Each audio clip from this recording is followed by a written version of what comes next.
નમસ્કાર દર્શક મિત્રો, જીકે ટીવી ન્યૂઝમાં આપનું સ્વાગત કરું છું. જોઈએ હવે સાબરકાંઠા જિલ્લાના મુખ્ય સમાચાર. સાબરકાંઠા જિલ્લાના અમદાવાદ ઉદયપુર નેશનલ હાઈવે 48 પર કાટવાડ બ્રિજ પાસે આજે અકસ્માતની ઘટના બની હતી.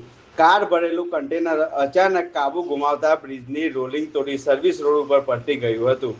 અકસ્માત બાદ સર્વિસ રોડ પર વાહન વ્યવહાર સંપૂર્ણપણે બંધ કરવામાં આવ્યો હતો, જેના કારણે અનેક વાહનોને લાંબી કતારો લાગી હતી. જોકે સદનસીબે આ અકસ્માતમાં કોઈ જાનહાનિ થઈ નથી. ઘટનાની જાણ થતાં પોલીસ અને હાઈવે ઓથોરિટીનો સ્ટાફ સ્થળ પર પહોંચ્યો હતો અને ક્રેનની મદદથી કન્ટેનરને હટાવવાની કામગીરી હાથ ધરવામાં આવી હતી. અકસ્માતના કારણે થોડા સમય માટે ટ્રાફિક વ્યવસ્થાને અસર પહોંચી હતી. નમસ્કાર દર્શક મિત્રો, જીકે ટીવી ન્યૂઝમાં આપનું સ્વાગત કરું છું. જોઈએ હવે સાબરકાંઠા જિલ્લાના મુખ્ય સમાચાર. સાબરકાંઠા જિલ્લાના અમદાવાદ ઉદયપુર નેશનલ હાઈવે 48 પર કાટવાડ બ્રિજ પાસે આજે અકસ્માતની ઘટના બની હતી. કાર ભરેલું કન્ટેનર અચાનક કાબુ ગુમાવતા બ્રિજની રોલિંગ તોડી સર્વિસ રોડ ઉપર પલટી ગયું હતું. અકસ્માત બાદ સર્વિસ રોડ પર વાહન